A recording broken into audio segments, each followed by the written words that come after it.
Hey wine friends, it's Stephen here from the Napa Valley Wine Academy content team with an update on what is new this week in membership.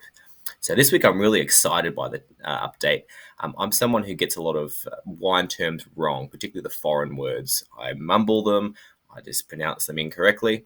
So I'm really excited to show you the new language that we've added to our pronunciation section.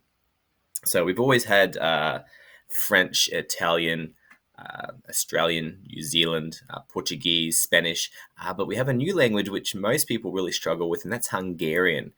And I'm someone that really struggled with a lot of these terms. So I've always thought their major grape, Ferment, was pronounced Ferment, but it's pronounced Fulmin, Fulmint.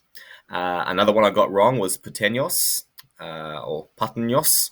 It's pronounced Puttonyos, Putanyos.